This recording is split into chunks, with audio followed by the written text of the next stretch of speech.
Holy cats, we are back. The holy cats again. Yes, this is the 11th episode of Become a Bat, your Batman and Detectives chronological podcast. I think that's what we'll go for that. I think people know by now, but we'll continue to say Yeah. in every episode that this is a chronological deep dive into the origins and history of Batman as a character. And if you haven't subscribed to us yet, subscribe to us on your favorite podcast host, such as Spotify or Apple Podcasts. Leave us a review. Helps us in the algorithm. We appreciate each and every one of our listeners. Of course. Yeah, and if it's cool with you, I'd actually want to say a few thank yous to people who've been extra supportive to the podcast. Absolutely. So I want to say thank you to Justin for giving us some honest feedback and telling a bunch of my coworkers to check out the podcast. I also want to thank Cindy for her unwavering belief in me and everything I do, and also for giving me this really cool Batman plushie, which I didn't even show you yet. Oh, Check it out. that's really cool. Yeah. And I want to give a big shout out to my mom and to my wife for just sharing posts about our podcast on social media over the past couple weeks and helping really get us out there. And then last but not least, I want to thank Rob for setting us up with Anthony at Samurai Comics and giving us the opportunity to record one of our episodes in an actual comic shop that helped fuel my comic book obsession in high school. So yeah, that's pretty sweet. We might be doing that in the next couple weeks. And then also just thank you to anybody who listens and shared our podcast with friends. You guys are awesome. I want to give a big shout out to the Snyder Dome at Something Awful.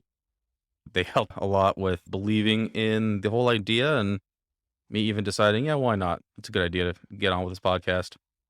It was. Yep. All right, let's get into this week. We have two stories. The first one from Batman, the third story, Batman number 2, and then Detective Comics 45. So, Batman number 2, story number 3, The Case of the Clubfoot Murderers. Art by Bob Kane, Jerry Robinson, George Russos, written by Bill Finger. The Dark Knight is out patrolling the rooftops when he stumbles across a large man in a green jacket, a clubfoot, and a hook for a right hand, having murdered somebody. Batman swoops in to attack the man, dodges a swipe from the hook, and then stumbles over the murdered man. The weird man took this opportunity to kick Batman in the chin with his clubfoot, and Batman goes down and the weird guy escapes. Batman is woken up by a police car. He jumps over a fence and makes his getaway. The cops look at the dead body and identify him as a millionaire named Harley Storm. They find a note on the body and it reads, "Harley Storm is dead. Vengeance is mine. Clubfoot." I like how he has to put a note on the body saying, "This body is dead." Like, clearly it's dead. Well, it says the name is dead, not the body. Yeah, but still. Yeah, well, we'll find out why he does that soon. Yes. So Bruce Wayne and his pal Commissioner Gordon are hanging out the next day. Gordon tells Bruce that he's going to Storm's and he asks if he wants Bruce to tag along. Bruce, he obliges. They meet Storm's niece, Portia. Gordon asks Portia about Clubfoot and finds out that Storm and Clubfoot knew each other. Clubfoot swore revenge on the entire family after Harley cheated him out of a share of a gold mine. The rest of the Storm family is at the mansion and Portia states that they all hate each other. The members of the family are as follows: Harley's two brothers, Abel and Carl, Harley's son Roger, and his nephew Tommy. So the family lawyer reads Harley's will. The family's lawyer is named Ward.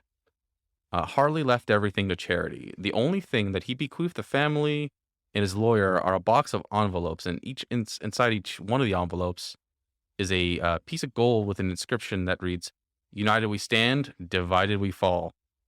The family members feel insulted. One of them doesn't even want it. The lawyer urges them to keep their notes because they must relate to each other. The lawyer, Ward, he urges them all to keep those notes because they all must relate to each other in some way, because there's another sealed letter that he has to read in 30 days. Later that day, at a gambling club, the nephew, Tommy, gets shaken down. He was unable to pay his $5,000 gambling debt.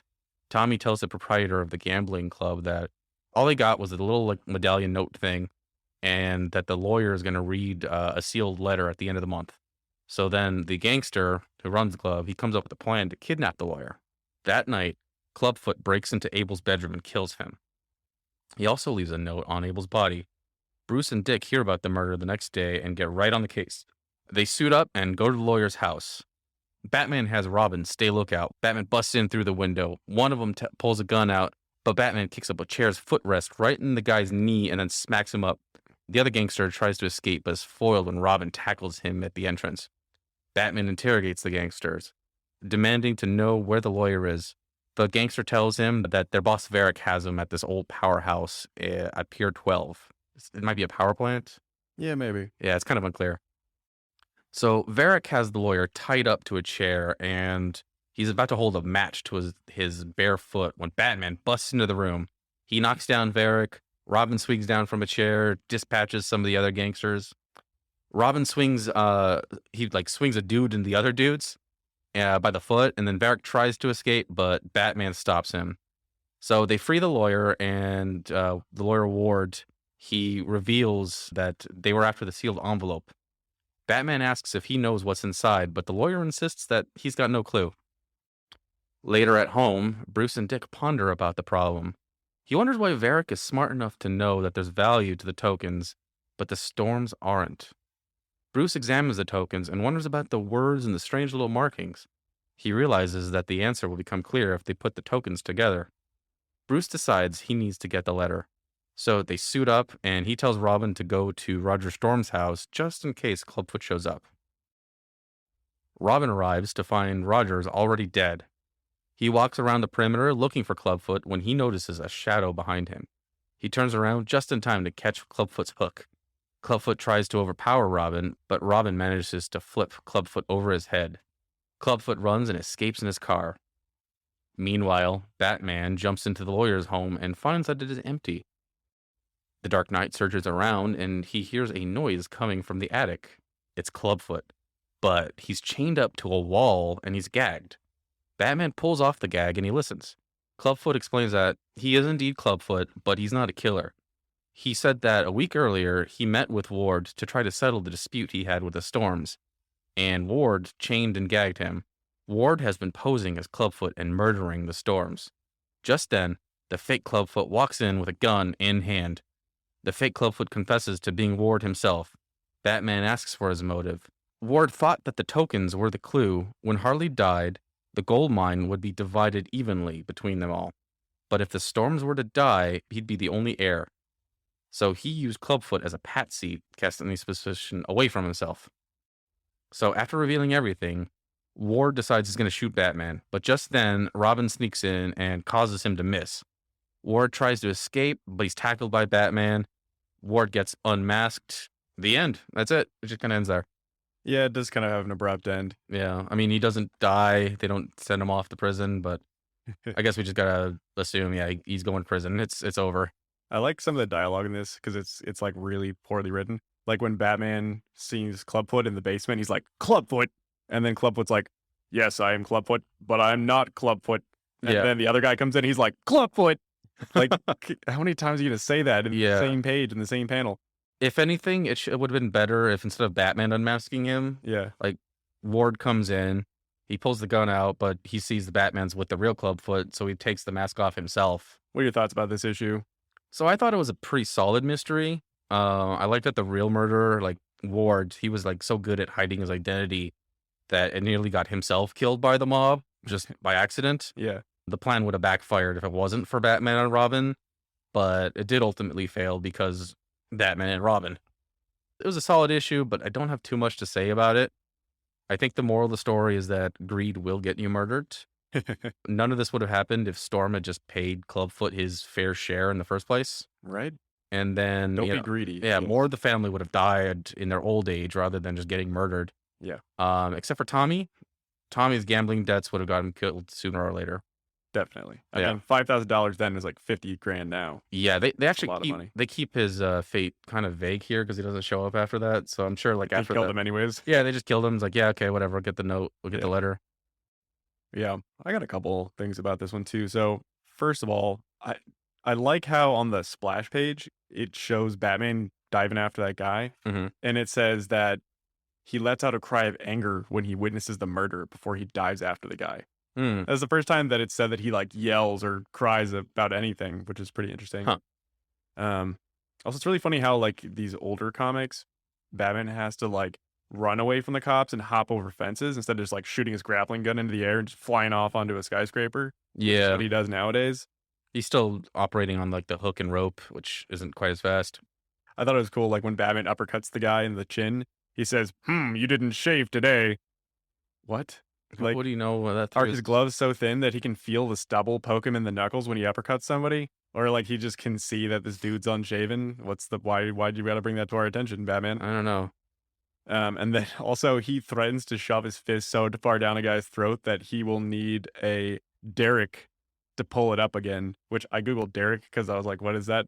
It's a crane. It's a Mm, very specific type of crane. But that sounds really like weird. Like, I'm gonna yeah, shove my fist so far down your throat that you need a crane to get my fist back out. Like, that sounds bad for both of you guys. yeah, Batman. What are you thinking about?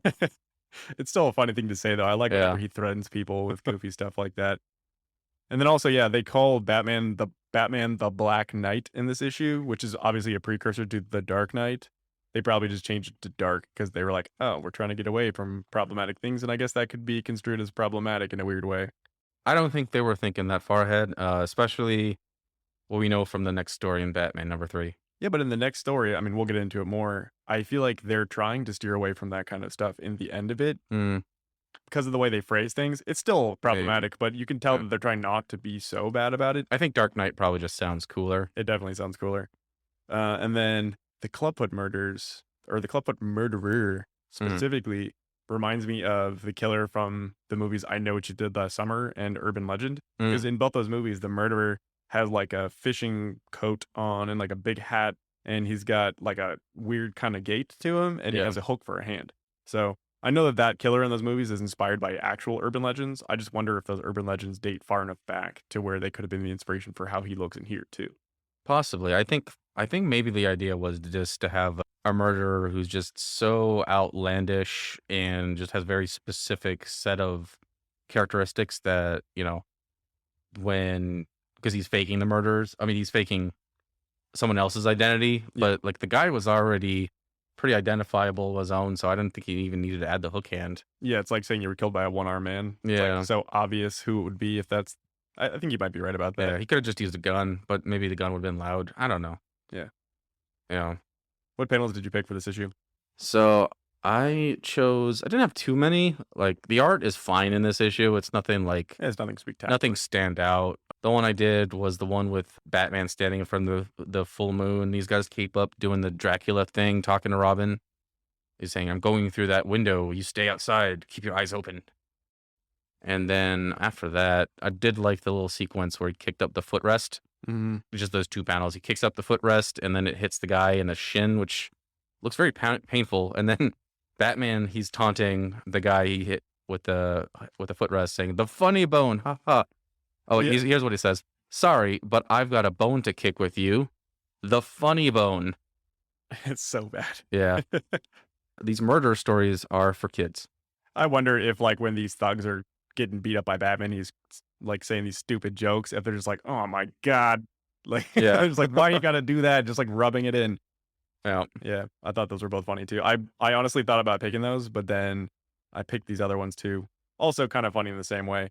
So the two panels I picked, one is Batman lifting a guy up like off the ground, sort of like how Michael Keaton's Batman lifts up the Joker up off his feet. Hmm. And then he's like, "Talk.